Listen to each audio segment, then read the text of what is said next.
Imagine waking up one morning and reading a newspaper headline that says, "Another woman found dead, mutilated, no suspect, no witnesses, no answers." And then the same headline the next week, and the week after that. Now imagine that this keeps happening, and nobody ever catches the killer. Not in 1 year, not in 10 years, not in 130 years. That is the story of Jack the Ripper, one of the most famous and most terrifying unsolved mysteries in human history. Today we go inside the fog of London, 1888. We walk through the streets where it happened. We meet the victims nobody should forget. And we ask the question the world has been asking for over a century. Who was Jack the Ripper? To understand Jack the Ripper, you first need to understand London in 1888. Because this story is not just about a killer, it is about a city, and what that city was hiding. In the late 1800s, London was the most powerful city on earth. The British Empire controlled enormous territories around the world: India, parts of Africa, Australia, and more. London was the center of all of it. A city of more than 5 million people. A city of grand buildings, elegant theaters, and powerful banks. If you were rich, London was a paradise. But if you were poor, and most people were London, was something very different. On the east side of the city, in a neighborhood called Whitechapel, the other London existed. Whitechapel was a place of narrow, dark streets, streets that smelled of smoke, garbage, and animal blood, because there were slaughterhouses in the neighborhood. The streets were always crowded. In 1888, more than 76,000 people lived in Whitechapel. Many of them in tiny rooms, sometimes 6 or 7 people, sharing a single space with no windows, no clean water, and no heat. These were called lodging houses, cheap places where you could sleep for a few pennies per night. The Industrial Revolution had brought factories and work to London, but it had also brought something else: inequality. Historians estimate that up to 35% of families in Whitechapel lived below the poverty line. That means 1 in 3 families did not have enough money to eat properly. In this world, many people turned to crime to survive. Theft was common, violence was common, and for many women, prostitution became a means of survival. By 1888, there were approximately 1,200 registered prostitutes in Whitechapel, but the real number was almost certainly much higher. These were not women who chose this life for luxury. These were women who were desperate widows, women abandoned by their families, women with illnesses, women with no other options. Most of them were middle-aged or older. Most of them also struggled with alcoholism, not because they were weak, but because alcohol was often the only way to forget how hard life was. This is the world where Jack the Ripper chose his victims, not a world of secrets and shadows, a world of poverty and pain that everyone could see but nobody wanted to fix. The year is 1888, the month is August, and something terrible is about to begin. Her name was Mary Ann Nichols, but people called her Polly. She was 43 years old. She had been married, had children, but her life had fallen apart. Her husband left her. She lost her home. By 1888, she was living in lodging houses in Whitechapel, working as a prostitute to pay for a bed each night.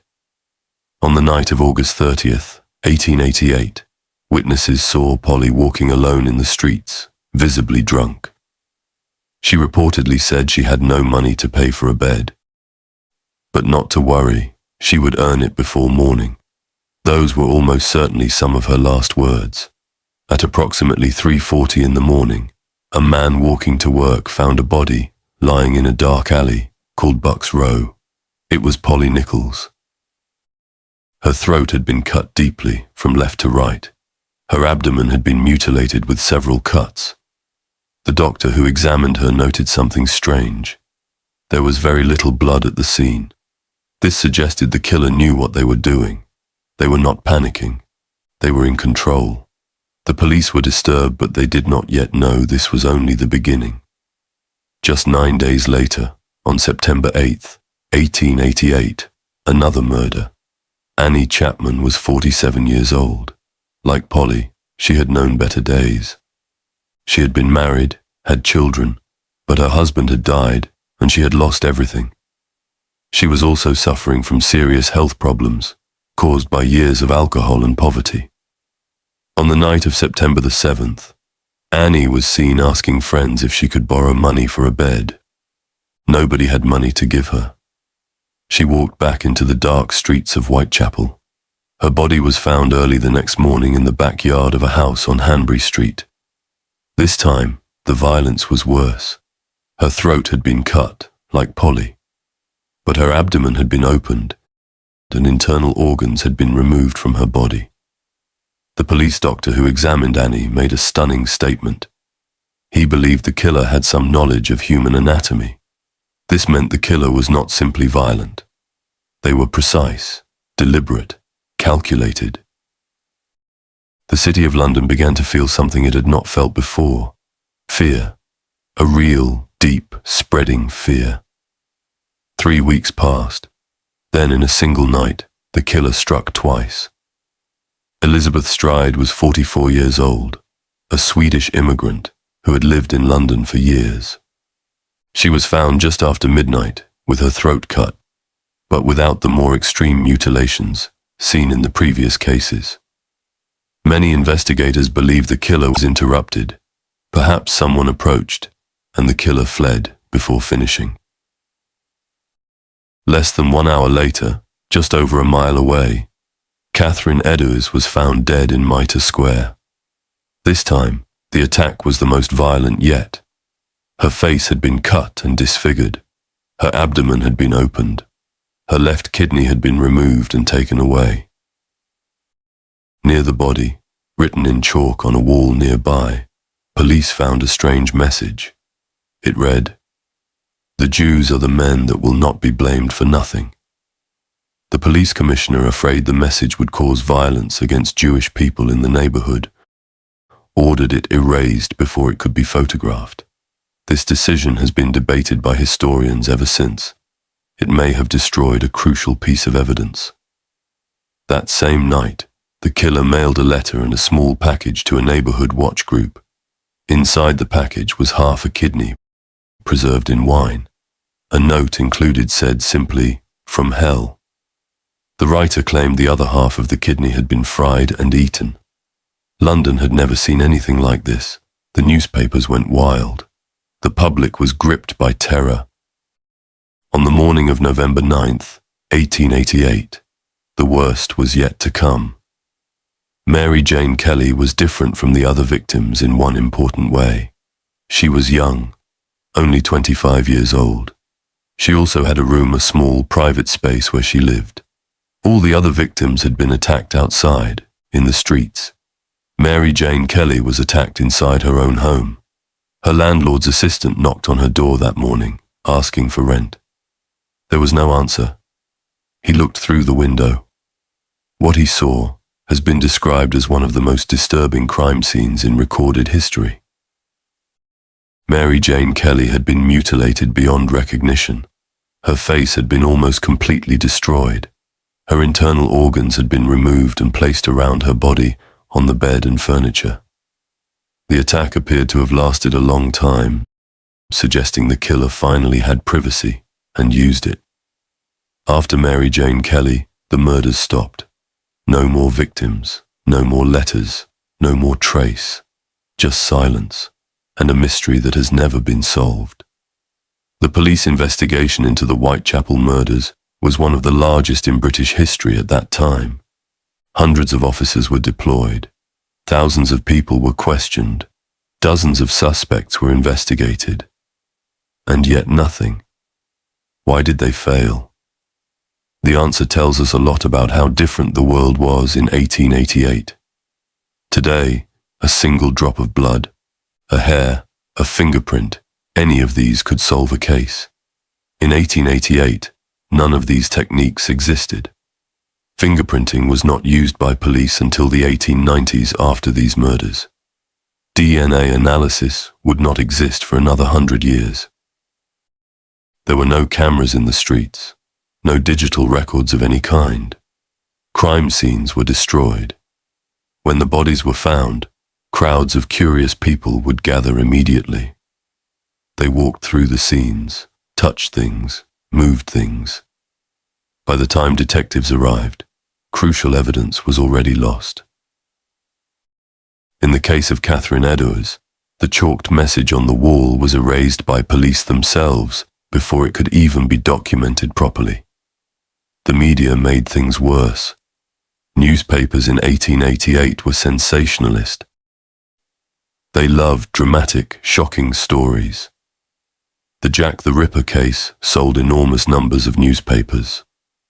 So journalists competed to publish the most dramatic theories, invent stories, and even, some historians believe, write fake letters pretending to be the killer.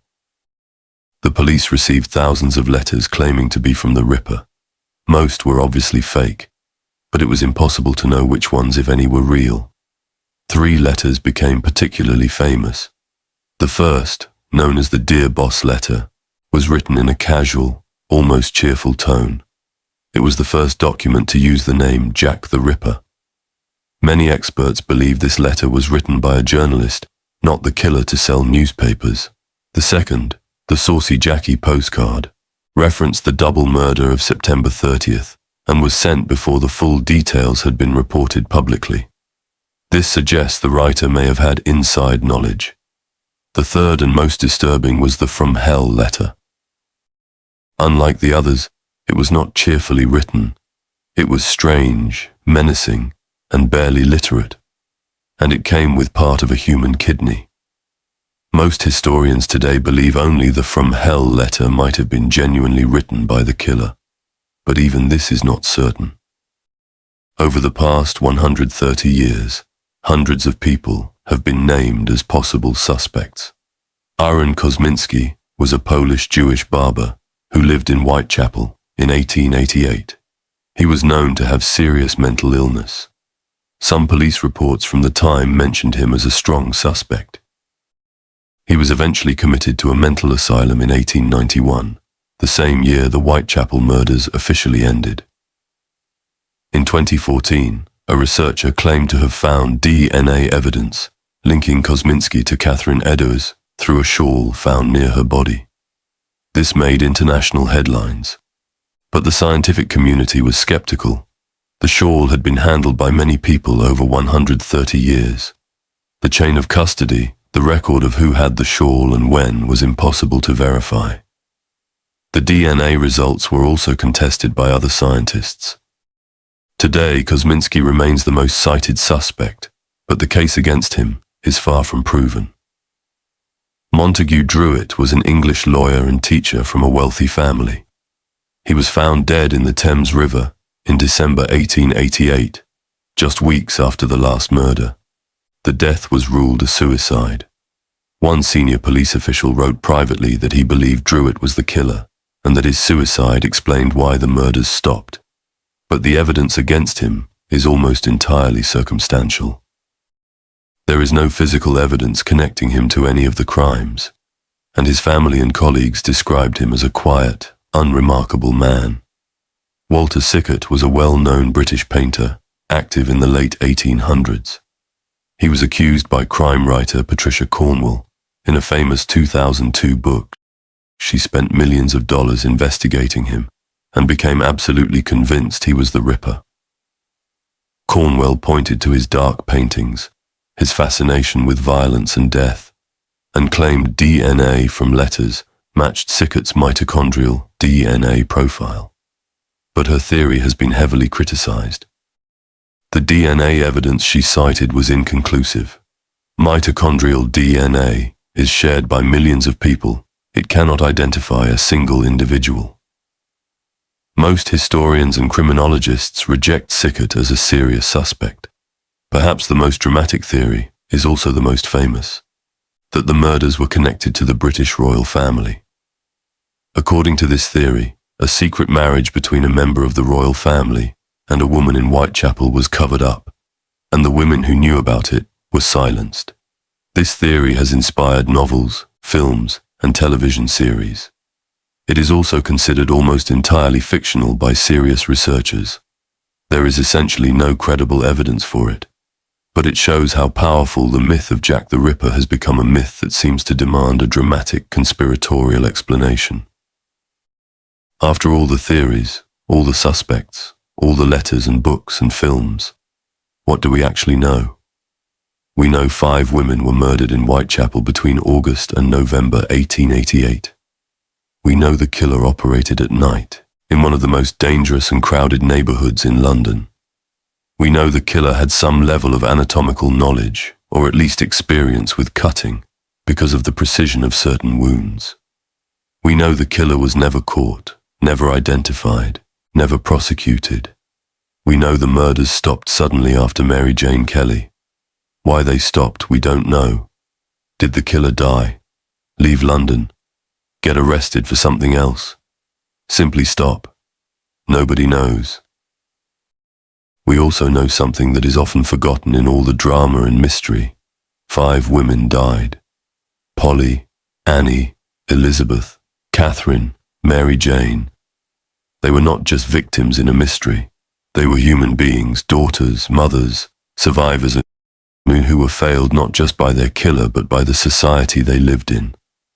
A society that put them in danger every night and did almost nothing to protect them. A society where their deaths became entertainment for newspaper readers across the world. If there is one lesson from Whitechapel, 1888, it might be that. Jack the Ripper has been dead for well over a century, and yet his name is still everywhere.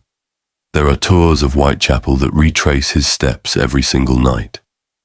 There are hundreds of books, documentaries, films, and podcasts dedicated to finding the truth. There are online communities of researchers called Ripperologists who study every detail of the case. Why does this story refuse to die? Part of it is the mystery. Humans are drawn to questions without answers.